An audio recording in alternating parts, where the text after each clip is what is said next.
Ladies and gentlemen, have you ever stood in the middle of a moment so confusing, so painful that it felt like the ground beneath you had disappeared? The plans you carefully crafted are crumbling, and no matter how hard you try to make sense of it, the answers just don't come. We've all been there, lost, searching, and holding on to the thin thread of hope. Today, I want to remind you that this is where trust in God becomes not just a choice, but a necessity. Trust is the bridge between what we see and what we believe. It's not forged in the bright moments of certainty, but in the dim shadows of doubt and confusion. Trust begins when understanding ends. It's easy to have faith when everything is falling into place, when the plan you envisioned is unfolding perfectly. But trust, real trust, is proven when the pieces don't fit, when the road feels unsteady, and when God's silence seems louder than His promises. Think about it. We want the map laid out in front of us, every detail marked, every twist and turn explained. But trust doesn't work like that. It's stepping out on nothing and believing that something will catch you. It's knowing that even when you can't see how God is working, trust asks you to let go of control, to unclench your fists, and to release the need for answers. This is the strength of trust, not in its ease, but in its surrender. Trusting God means acknowledging that He sees what you can't see and knows what you don't know. It's believing that the God who holds the universe together is also holding your life together, even when it feels like it's unraveling. In moments of uncertainty, trust becomes your anchor. When life tosses you around like a ship in a storm, trust keeps you grounded. It whispers, even if I don't understand, I know He does it, standing firm in the belief that God's character never changes, even when your circumstances do. You might feel overwhelmed, shaken by the unknown, but trust refuses to let fear have the final say. Trust doesn't deny the difficulty of the moment. It doesn't pretend everything is fine when it's not. Trust looks at the chaos, acknowledges the confusion, and still chooses to believe that God is in control.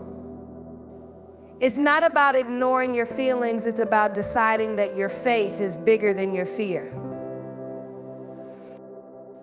The strength of trust is that it shifts your focus. Instead of being consumed by what you don't know, it invites you to lean into what you do know. And what do you know? You know that God has been faithful before. You know that He has carried you through seasons you thought you wouldn't survive. You know that His promises have never failed. Trust builds resilience. It teaches you to hold on when everything in you wants to let go. It's in those moments when you're barely hanging on that God shows up in ways you never expected. And isn't that the beauty of trust? It creates space for God to be God. It reminds you that you're not the author of your story, you're just the one living it. Trust is not passive, it's active. It's a daily decision to wake up and say, God, I don't know what today holds, but I trust you with it. It's choosing to let faith guide you instead of fear. And when you choose to trust, you discover a strength you didn't know you had, a strength that comes not from you, but from the one who holds you. The beauty of trust is that it doesn't require you to have all the answers. It simply asks you to take one step at a time, believing that God will meet you at each one. Trust is not the absence of doubt, it's the refusal to let doubt win. It's the quiet confidence that even when you don't understand, God's love for you is unshaken, His plan for you is unchanging, and His presence is unwavering. So when you feel weak, when you feel lost, remember this: the strength of trust is not in your ability to figure it all out. It's in your willingness to let go and let God lead. Because when you trust Him, you're not walking alone. You're walking hand in hand with the one who sees the end from the beginning, who knows every step of your journey, and who is committed to bringing you through. We all have a vision for our lives, don't we? It's detailed, planned out, and tied with a neat little bow of expectations. We imagine the perfect timing for everything when the breakthrough should come, how the journey should look, and how the blessings will align. And then life happens. The job you thought was yours goes to someone else. The relationship you believed would last forever falls apart. The prayers you've whispered in the quiet hours seem to echo back unanswered. It's in these moments that our carefully constructed plans collide with God's purpose, and we're left grappling with the gap between what we wanted and what He's doing. But here's the truth that challenges us. His plan isn't bound by our understanding. While we see a small piece of the puzzle, He holds the entire masterpiece in His hands. Imagine standing in front of a grand tapestry so close that all you can see are tangled threads and mismatched colors. It doesn't make sense because your perspective is limited. Yet if you could step back, you'd see the intricate beauty of what's being created. That's how it is with God's plan. It's far more beautiful than anything we could design, but it often doesn't make sense up close. Surrendering to His timing and His way is not easy. It requires us to let go of control, and let's be honest, that's terrifying. We've been taught to be the masters of our fate, the captains of our destiny, to plan every detail and expect the results to follow. But God is not constrained by our timelines or bound by our strategies. He operates in the realm of eternity, where delay doesn't mean denial and detours are often divine. You see, we focus on what we want now, but God is shaping us for what's next. Sometimes the things we think are setbacks are really setups for something greater. When He closes a door, it's not because He's withholding something good from us. It's because He's redirecting us to something better. But that doesn't mean it won't hurt. Trusting His plan means acknowledging the pain of the present without losing hope for the promise of the future. When Joseph was sold into slavery by his brothers, I'm sure he didn't see God's plan unfolding. When he was falsely accused and thrown into prison, he probably wondered if God had forgotten him. But even in the prison, God was positioning him for the palace. What looked like defeat was part of a divine strategy to place him exactly where he needed to be, not just for his sake, but for the sake of an entire nation. The same is true for you. God's plan for your life is not just about you. It's connected to a greater purpose, one that will impact others in ways you may never fully understand. Trusting Him means believing that He is working all things together for your good, even when the pieces don't seem to fit. And let me tell you this, you don't have to understand His plan to trust it. You don't have to see the whole picture to take the next step. Faith is not about clarity, it's about confidence in the one who holds your life in His hands. It's about saying, God, I don't get it, but I trust you. I don't see it, but I believe you're working.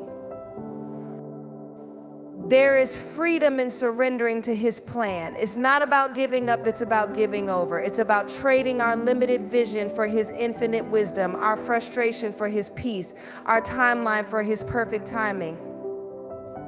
And while it may not make sense now, I promise you this, when the pieces finally come together, you'll see that His plan was never to harm you, but to prosper you, to give you hope in a future far greater than anything you could imagine. When life feels like a storm, it's easy to be consumed by the chaos swirling around you. The winds of uncertainty scream at your soul, and the waves of fear threaten to pull you under.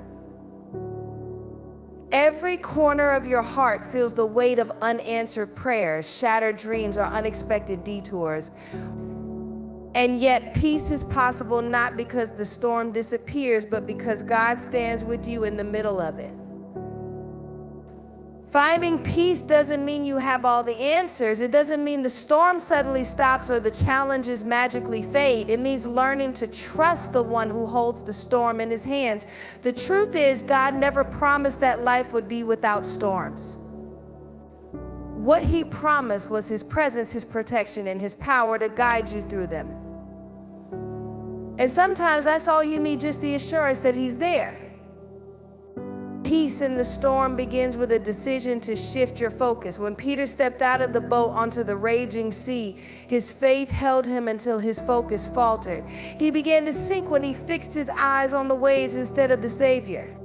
That's how it is for us. The more we stare at the size of our problems, the smaller our faith feels. But when we lift our eyes to the one who commands the winds and the waves, we realize the storm has no power to define us.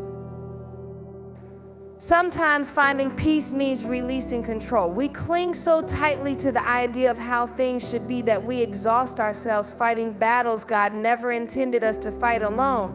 When you surrender your need to understand, you open the door for his peace to flood your heart. Surrender is not giving up, it's giving in to the one who knows the beginning and the end. It's saying, God, I don't know how, I don't know when, but I trust that you are working. Even in the storm, God gives us the tools to find peace. He speaks through his word, reminding us of his promises. Be still and know that I am God. These aren't just comforting words, they're an invitation to anchor your heart in his unchanging nature. In the midst of life's chaos, his word becomes the calm in the storm, the steady voice that drowns out fear. When you fill your heart with his truth, the lies that whisper, you're alone or you won't make it, lose their power. But let's be real, peace doesn't always come easily. It's a fight. You have to fight the urge to give in to anxiety. You have to fight the temptation to let fear dictate your choices. Peace requires you to pray when you feel like panicking, to worship when you feel like worrying. It's a supernatural exchange, your fear for his peace, your uncertainty for his assurance. And the more you lean into him, the stronger that peace becomes. There's something sacred about finding peace in the storm because it transforms you. The storm doesn't define you, but how you respond to it shapes you. Every tear, every struggle, every moment of doubt becomes part of a testimony that says, even here, even now, God is faithful. The peace he gives is not fragile, it's resilient. It withstands the fiercest winds and the darkest nights because it's rooted in who he is, not in what you're going through. When you rest in that kind of peace, you carry it with you. It doesn't mean the storm stops, it means the storm no longer stops you. You walk forward with confidence, knowing that his presence is your anchor, his promises are your foundation, and his love is your shelter. And that's how you find peace, not in the absence of the storm, but in the unshakable presence of the one who holds you through it all. Your story isn't over. I need you to take those words and let them settle deep within your spirit. Whatever chapter you're in right now, no matter how dark, confusing, or painful, it is not the end. The page you're staring at today is just one moment in the masterpiece God is writing with your life.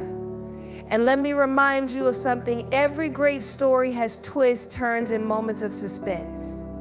The beauty lies in how it all comes together. When you look at your life, you may see brokenness, unanswered prayers, or dreams that feel shattered beyond repair. You might be wondering how any good could possibly come out of the chaos. But can I tell you something? God specializes in taking what feels like ruins and building something breathtaking. The same God who brought beauty from ashes, who turned a cross into the symbol of victory, is the same God who is working in your life right now. In the middle of uncertainty, it's easy to focus on what we've lost, on what didn't go according to plan. But God isn't finished. He doesn't stop where we do. He doesn't abandon the work of his hands. What looks like an ending to you is often just the beginning of a greater plan. It's not about how your story starts or even the valleys you've walked through. It's about how God shows up time and time again to reveal his faithfulness in ways you couldn't have imagined. There's something powerful about trusting God in the unknown because that's where his grace becomes undeniable. It's in those moments when you're out of answers, out of strength, and out of options that his power is made perfect. He's not asking you to figure it all out. He's asking you to trust that he already has. Think about the heroes of faith we read about. Joseph sat in a prison cell for years wondering if the dreams God gave him would ever come true. Esther risked her life without knowing if her courage would save her people. David stood before Goliath with nothing but a sling and a promise. None of them saw the full picture, but they trusted the God who did. And because they trusted him, their stories didn't end in the valley. Your story is no different. The pain, the delays, the unanswered questions, they're not wasted. God is weaving them into a narrative that will not only bring you closer to him, but will inspire others to trust him too. You see, your story isn't just about you. It's about what God wants to do through you. Your faith in the middle of the unknown becomes a beacon of hope for someone else. So, what do you do when the story doesn't make sense? You keep turning the pages. You keep showing up in prayer, in worship, and in faith. Even when the answers don't come right away, even when it feels like the story's at a standstill, you hold on. You trust that the author knows what he's doing. God doesn't leave stories unfinished. He is faithful to complete what he has started in you. The things that feel broken right now will one day be the very pieces that highlight his glory. The tears you've cried will water the seeds of hope for your future. The dreams that feel dead, he has the power to resurrect them in ways you can't even imagine. So take a deep breath and remember, this isn't the end. It's not even close. What you see as a setback is a setup for the next chapter. The God who created you, who sees the beginning and the end, is still at work. And when he's finished, your story will be a testimony of his goodness, his faithfulness, and his unrelenting love. There's something beautifully terrifying about faith. It calls you out of the boat into the storm where logic says you'll sink. Faith demands that you step forward even when the next step is invisible. It asks you to trust in a power you can't see, in a plan you can't comprehend, and in a God who sometimes seems silent. Yet it is in this very space when you cannot understand that faith begins to blossom. You see, trusting God isn't about having all the answers. It's about holding on to his promise when the questions overwhelm you. It's not about seeing the entire path. It's about taking the next step, even when the fog is so thick you can't see 2 feet ahead. Faith is not the absence of doubt. It is the presence of trust in the midst of it. The kind of trust that says, God, I don't get it, but I know you do. And that's enough for me. I think of Abraham standing under a sky filled with stars, being told that his descendants would outnumber them. At that moment, his reality didn't match God's promise. He was old, his wife was barren, and the dream of fatherhood seemed impossible. But Abraham chose to trust. He didn't need to understand how God would do it. He just needed to believe that God would. And what about you? Maybe you're in a season where everything feels upside down. The job you thought would bring stability has fallen apart. The relationship you prayed for is now a source of pain. The doors you were certain God would open remain stubbornly shut. And you're left asking, why God? Why this? Why now? It's okay to ask those questions. God isn't intimidated by your confusion or your pain. But while you're asking, don't forget to listen. Listen for the whispers of his promises, the quiet assurance that even in the chaos, he is still in control. Sometimes faith doesn't provide immediate answers. It provides peace in the waiting. Faith beyond comprehension is not a leap into nothingness. It is a step into the arms of the one who holds everything. It's about releasing your need to know and embracing the truth that God knows. It's trusting that the detour you're on is not a mistake, but a part of the masterpiece he is painting with your life. It's believing that the same God who created the stars and holds the oceans in place is the same God who is ordering your steps, even when the path seems unclear. So let go of the need to figure it all out. Release the urge to control what you were never meant to control. Trust the one who sees the end from the beginning, the one who works all things together for good. Trust him when it doesn't make sense, because faith was never meant to fit into the box of human understanding. Faith was meant to transcend it. Ladies and gentlemen, as you stand in the middle of your unanswered questions, in the moments where life feels uncertain or overwhelming, I want you to remember this: God is not done with you. He is not finished writing your story. Every twist, every trial, and every triumph is woven together by his hands with purpose, with intention, and with love. The hardest chapters of your life do not define you, they refine you. They prepare you for what is yet to come. Trust in him, even when you don't understand, because the same God who brought you this far is faithful to take you all the way. So don't close the book on yourself.